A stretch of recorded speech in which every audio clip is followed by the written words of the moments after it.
You arrive without weight. This is the first thing you feel, not a floating, but an absence, a hollow lightness in your bones, as if you are a sculpture of air who has only just learned the shape of a body. Your feet find purchase on a path of polished obsidian, so dark it seems to drink the pale, pearlescent light of this place. The ground does not vibrate with your landing. You have made no sound. All around you, a forest of white, leafless trees rises.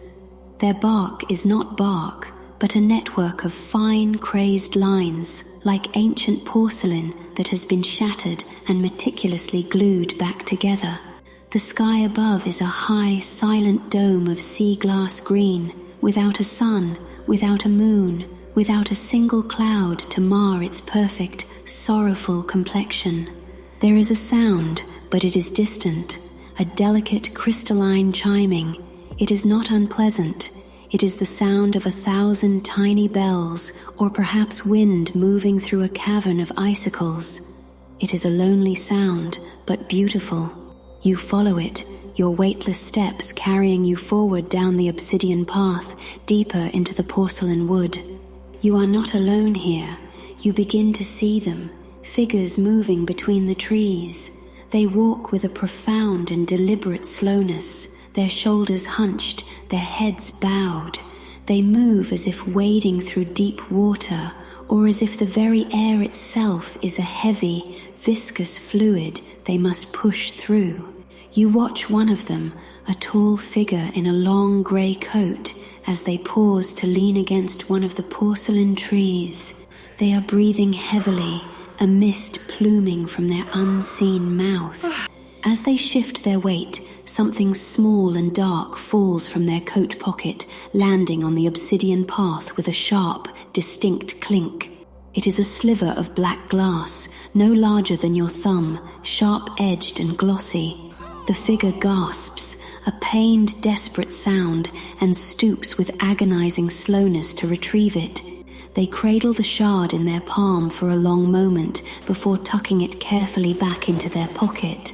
They then resume their slow, burdened journey. You instinctively touch your own pockets. They are empty. You feel nothing but the soft fabric and the strange, unnerving lightness that still pervades your form. You look up. Perched on a high white branch is a bird. It is the source of the chiming, but it is not a bell and it is not ice. The creature is elegant, formed from what looks like spun silver, with a long, needle-thin beak of pure, clear glass. Its eyes are beads of polished jet. It turns its head, fixing you with its gaze. Then it opens its beak. The sound that emerges is not a song. It is a cataclysm in miniature. It is the sound of a stained glass window bursting outward. It is the sound of a mirror falling from a high wall and shattering into a million pieces. It is a cascade of fractures, a symphony of destruction, yet it holds a strange and terrible melody. It is the most beautiful, most painful sound you have ever heard. It rings through the porcelain forest, and you see the slow-moving figures flinch, drawing their coats tighter around themselves. The sound is not just heard, it is felt, a vibration that seems to search for cracks within you. The bird finishes its shattering call, and for a moment the world is silent again. Its jet-black eyes are still on you. It seems to see your emptiness, your lightness. It finds you uninteresting.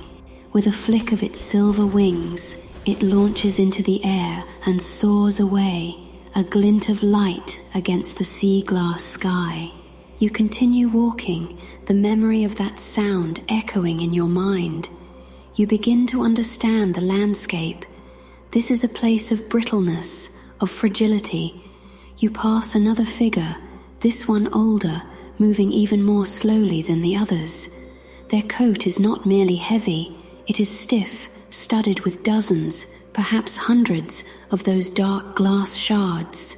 They are sewn into the fabric, embedded in the sleeves, creating a grim, glittering armor of broken things. Each step this figure takes is accompanied by the faint, dry clinking of shard against shard. Then you see what happens when the journey ends. Ahead, at the side of the path, stands a statue. It is the figure of a man, his head bowed, one hand outstretched as if pleading. He is made entirely of the same dark, smoky glass. He is frozen, a monument of silent despair. A glass-beaked bird is perched on his unmoving shoulder. With a delicate precision, it dips its head and plucks a shard of glass from the statue's cheek. The statue does not bleed. It does not react at all. The bird takes its prize and flies away. You now see that the forest is dotted with these figures. They are not statues. They are arrivals who could no longer carry their weight. They are the quarries from which this world is built. And so you see it, the truth of this place. A thought enters your mind, unbidden. It is a memory, a moment from your life, a word you said that you wish you could take back, a sharp, cruel thing that left a silence in its wake. You remember the look on the other person's face. You remember the hollow feeling in your own stomach. It is a small thing, a moment you have replayed 1,000 times, a regret you have carried for years. A pain, sudden and sharp, lances through your chest. It is not a memory of pain. It is real. It is a physical, cutting sensation, as if a needle has been thrust between your ribs. Your breath catches. You instinctively reach a hand to the spot, pressing against your shirt. Under your fingers, you feel something hard and sharp. You fumble with the buttons of your coat, your heart starting to beat with a new, panicked rhythm. You reach inside. Your fingers close around a small object, cool to the touch. You draw it out. Lying in the palm of your hand is a sliver of black glass, identical to the one you saw fall from the stranger's pocket. It glints in the pale green light. Its edges are razor sharp. It is born of your memory.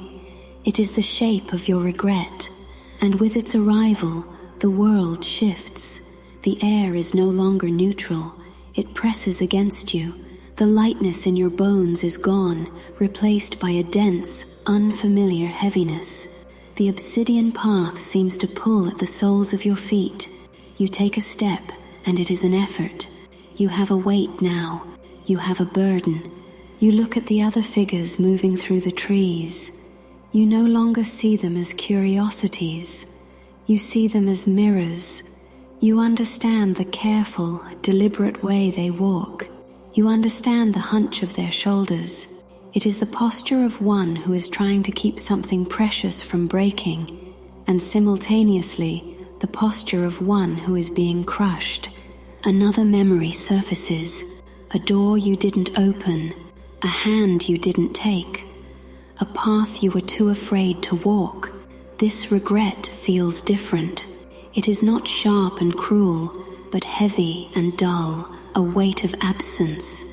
You feel a throbbing ache in your left hand. You open your palm. A smooth, rounded piece of smoked glass now rests there, like a river stone made of sorrow. It does not cut you, but its weight is immense. It feels as if it is anchoring your arm to the ground.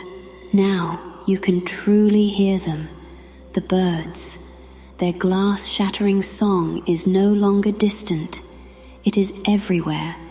It comes from the branches above you, from the depths of the porcelain woods around you.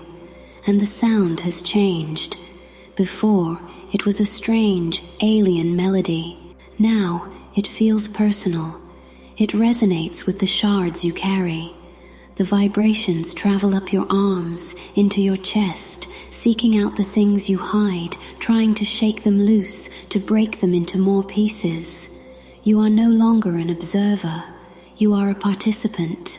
The song is for you. You stumble forward, each step a monumental effort. The two small shards feel like anchors, dragging you down. You see another bird land on a low-hanging branch nearby. It watches you, its jet-black eyes unblinking. It sees you now. It sees that you are no longer empty.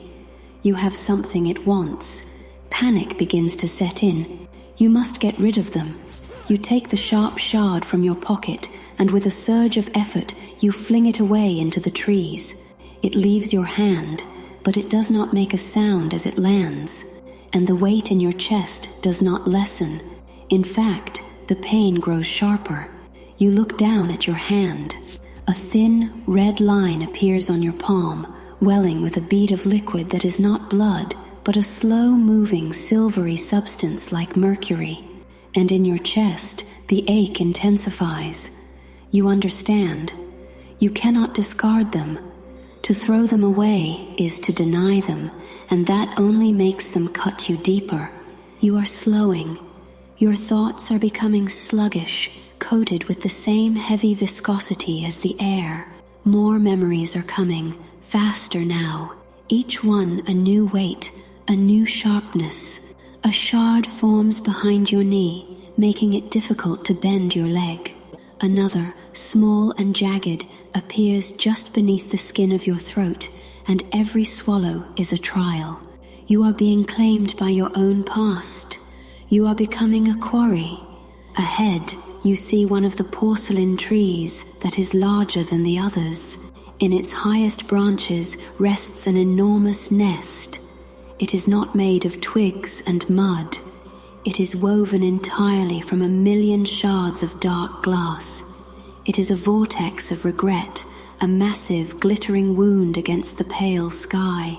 The birds fly to and from it, an endless procession, each one carrying a newly harvested piece of pain to add to the construction. The nest itself seems to hum, and you realize the truth. The song does not just come from the birds, it emanates from the nests. They are amplifiers, broadcasting a focused chorus of every regret they contain, a psychic frequency designed to fracture the resolve of all who walk below, to create an endless supply of new material. It is a self-sustaining ecosystem of sorrow. You are trapped. To stay is to be broken down and harvested. To fight is to be cut apart from the inside. There is no escape. You lean against a tree, the porcelain cool against your cheek, and you feel your own limbs growing stiff, your joints beginning to lock.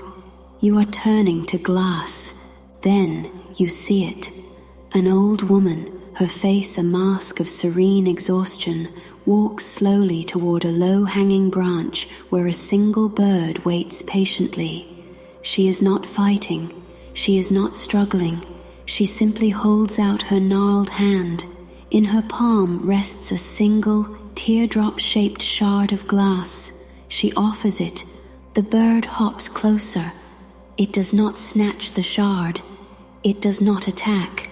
With a tenderness that seems impossible for its form, it gently takes the glass in its beak, lifting it from her palm without so much as scratching her skin. The woman closes her eyes and exhales, a long, slow breath. And as she does, a measure of the crushing weight seems to lift from her shoulders. She straightens her back, just a little. She looks lighter. She gives the bird a small, tired nod of gratitude, and then continues her journey. You stare, and a new, terrifying clarity cuts through the fog of your despair. You cannot discard the shards. You cannot fight them. You must give them away. You must acknowledge the regret, hold it out in the open, and offer it up to be taken. It is an act of confession, an act of release. The bird that was watching you is still there. It waits. Your body is heavy, your movements are stiff, but you force yourself to push away from the tree. You hold out your right hand, the one with the first sharp shard still in your pocket. With trembling fingers, you retrieve it. It feels warm now, a part of you. Holding it out feels like exposing your heart. You offer it to the bird. It cocks its head, its obsidian eyes seeming to look straight through you, weighing the memory the shard contains. Then it hops onto your wrist. Its feet are weightless. It dips its glass beak and gently, so gently, plucks the shard from your palm. The moment it takes the shard, the sharp pain in your chest vanishes. It is replaced by a hollow, clean ache, like the feeling of a tooth that has just been pulled. The weight in your body lessens. You can breathe again. The bird takes flight, carrying your small, sharp regret up toward the great nest in the sky. You look down at your hand. The cut from your earlier attempt to throw the shard away has sealed over, leaving a thin, silvery scar like a crack in a frozen lake. You are not free. You can feel the other shards, the dull weight in your other hand, the ache behind your knee, the prick in your throat. You have a long journey ahead. You will have to offer them all, one by one. And you know, with a certainty that settles deep in your soul, that new ones will form. This is not a cure. It is the process. It is the only way to walk the obsidian path without becoming part of it. You take a step, then another. You are still heavy. You are still slow, but you are moving. And you remember the very first thing you felt when you arrived. That impossible lightness. You understand now. It was not freedom. It was not purity. It was the unnerving emptiness of a vessel that has not yet been filled. It was the silence of a blank page before the first regret is written. You did not arrive in this place as a visitor. You arrived as a resource, a new source of material for the nests that sing their shattering song forever against the sea glass sky.